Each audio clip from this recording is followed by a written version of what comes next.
I should add to that beautiful scene of people having pancakes or having potluck or talking to each other. We also need to know where our food is coming from.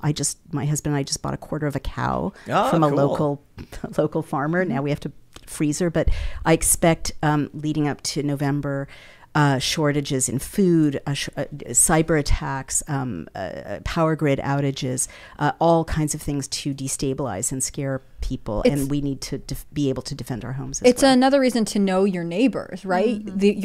The internet community that you build yourself can be great, but no one is going to come help you if, let's say, a tree falls on your house, or Absolutely. You know, you need something in the middle of the night, right? You need to know and invest in the people who are physically around you, because ultimately they control or they influence the environment you're in, and that is more important than the environment you build for yourself online, because that is contrived. Yes, I would add to that.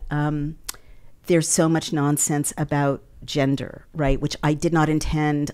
I didn't do it. Didn't mean it. Wasn't what I meant, sure. Right? I really didn't. I was never that kind of feminist. But we need men. You know, we need women. We need men. We need people of all genders, obviously. But when things fall apart, and I thoroughly expect institutions will fall apart, you know, grids will fall apart. There's going to be chaos leading up to November and after. That's what they want. But clearly, we need men as well as women. But you think in the next few months we're going to see this stuff, like food shortages, grids? We're seeing them. I predicted this. I predicted food shortages starting in probably January of this year, and it was a time of great abundance, and we hadn't had empty shelves, and now we have food shortages. You know, people are going to be cold. They're planning on people being cold in Europe because the supply lines, the fuel prices are through the roof. I periodically will do shout outs for safeandreadymeals.com. That is not literally a shout out, but I do want to mention it because I often bring up, I was mocked by many on the left for promoting emergency food supplies. It's confusing to me. Why would they not be like, cool, you want to be prepared, have a good time? But that's the crazy thing, it's a right-wing extremist thing to think ahead, to think about your future. Exactly. People think it's fear-mongering and he's trying to make money off of scaring people, but dude, he's a realist. What is the downside? It's like having a condom if you're sexually active.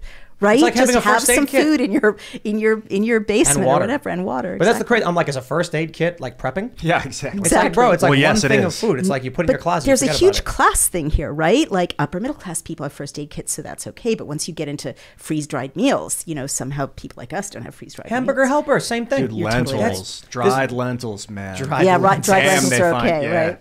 That's pretty good. I gotta admit, Ian makes a mean lentil stew. I'm gonna do it. So if they come around, the bread's gone. Have they come around? Yeah, like, really does the left, see the point of ready meals? They like this guy I knew, like a friend of mine, started making fun of me, and he was like, "Oh, look at this loser," because he was like trying to earn points on the internet by bragging on me, and I'm like, dude, my whole thing is like, why would you need emergency food? Because there was a flood recently that was really bad, and it shut the roads down, and people had trouble getting food, and it's non-perishable. So if your fridge goes out or whatever, you have a set amount of food that'll last you 2 weeks or whatever. It's just same as you'd have a first aid kit or a jug of water. Right. But they think it's anti-tribal. It's outside of their tribe. So but look, I literally don't care, man. Right. When you're gonna have the food. I'm gonna have food. I got chickens. Yeah, I saw. They're awesome. And those chickens make food for me. Beautiful. Yeah, they eat bugs. They eat feed too, but you know, if we wanted to, we could do the bug thing. What you do is you put wood down, and then every morning you move the wood, and the bugs all run out. And the chickens eat them. Look at what we were taught to mock. Right, I'm looking back at 30 years of liberal mockery that I internalized. You mock survival. You mock masculinity. You mock, the idea that someone's a woman and a mother. Not to criticize any other genders or sexualities. You mock religion. You mock, tradition. You mock history.